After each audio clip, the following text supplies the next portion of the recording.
Hi friends, welcome to Preethi channel. இப்போ நம்ம என்ன பார்க்க போகிறோன்னா மீன் குழம்பு எப்படி வைக்கிறதுன்னு பார்க்கலாம். சங்கரா மீன் குழம்பு.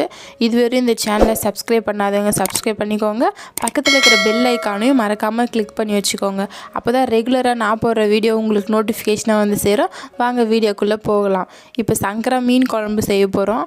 சங்கரா மீன் வந்து 1 கிலோ வாங்கி வச்சுருக்குறோம். 1 கிலோ வாங்கி அதை நல்லா சுத்தம் பண்ணி எலுமிச்சை பழம், உப்பு, மஞ்சத்தூள்லாம் போட்டு நல்லா க்ளீன் பண்ணி வச்சாச்சு.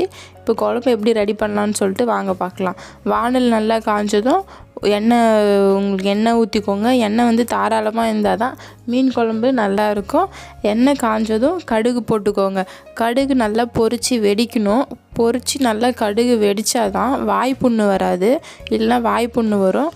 அதனால் கடுகு நல்லா வெடித்த அப்புறம் வெந்தயம் கொஞ்சம் சேர்த்துக்கோங்க. மீன் குழம்பு, கார குழம்புக்கெலாம் வெந்தயம் கொஞ்சம் சேர்த்துக்கினா நல்லாயிருக்கும்.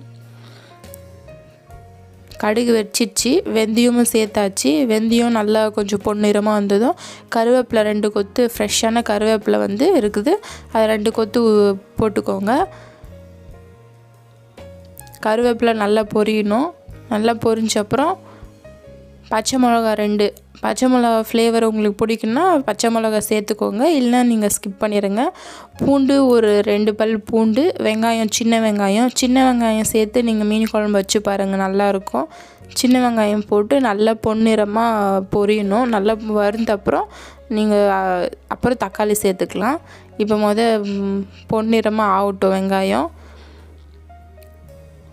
நல்லா வணங்கியாச்சு. இப்போ தக்காளி சேர்த்துக்கலாம். தக்காளி சேர்த்து நல்லா மசிய வேகணும்.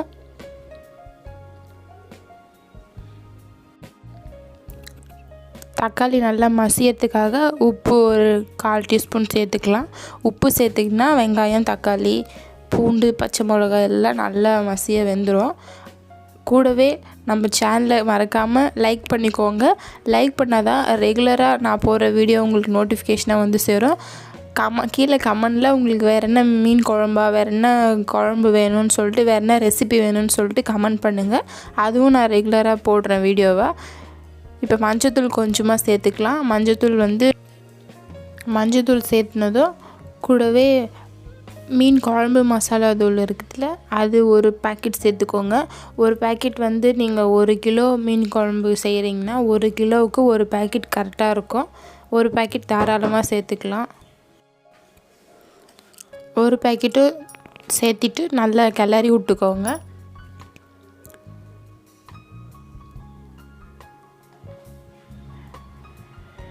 அப்புறம் நம்ம அரைச்சி வச்சிருந்த தேங்காய் ஒரு கொஞ்சமாக சேர்த்துக்கோங்க. ஒரு 2 பல் சேர்த்துனா போதும்.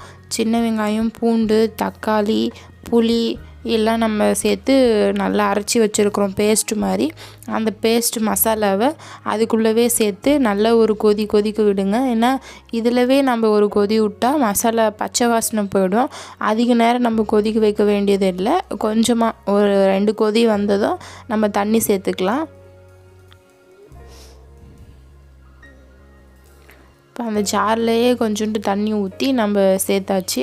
உங்களுக்கு எவ்வளோ குழம்பு வேணுமோ அவ்வளோக்கு ஏற்ப நீங்கள் தண்ணி சேர்த்துக்கலாம். அதிகமாக தண்ணி சேர்த்திங்கன்னா மீன் போடும்போது ரொம்ப தண்ணியாட்டம் ஆகிடும். அதனால் மீடியமாக தண்ணி சேர்த்துக்கலாம். நல்லா கொதிக்குது பாருங்கள். இந்த மாதிரி கொதிக்கணும். நல்லா கெட்டியாகவும் இருக்கணும் குழம்பு. இந்த ஸ்டேஜில் மல்லித்தலை சேர்த்துக்கலாம். வாசனைக்காக மல்லித்தலை சேர்த்திங்கன்னா நல்லா செரிமானமாகவும் வாசனையாகவும் இருக்கும். சங்கரா மீன் பாருங்கள், இந்த மாதிரி தான் இருக்கும். பெரிய சைஸ்லேயும் இருக்குது, சின்ன சைஸ்லேயும் இருக்குது. உங்களுக்கு எந்த மாதிரி சைஸில் வேணுமோ அந்த மாதிரி சைஸில் வாங்கிக்கோங்க. நம்ம மீன் கழுவி வைக்கும்போது தண்ணியாக இருக்கும். நம்ம கொஞ்சம் உதறிட்டு மீனை சேர்த்தோம்னா அதில் இருக்கிற தண்ணிலாம் வடிஞ்சிரும் வானல்லே. நம்ம சேர்த்திங்கன்னா குழம்பு தண்ணி ஆகாது, அதே மாதிரி கெட்டியாகவும் இருக்கும்.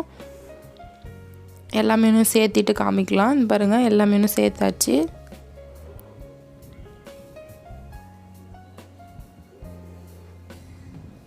இந்த மாதிரி எல்லா மீனும் சேர்த்துருங்க. அங்கங்கே போடுங்க மீனை. ஒரு மீன் போட்ட மாதிரி இன்னொரு மீன் போட்டிங்கன்னா அப்படியே குழஞ்சிரும் மீன்லாம். தண்ணி எவ்வளோ இருக்குதுன்னு பாருங்கள். இந்த மாதிரி உதறிட்டு போட்டிங்கன்னா தண்ணி அதிலே வடிஞ்சிரும். தண்ணி வடிஞ்ச அப்புறம் மீன் சேர்த்திங்கன்னா குழம்பு தண்ணி விடாமல் கரெக்டான கெட்டி பதத்துலேயே இருக்கும்.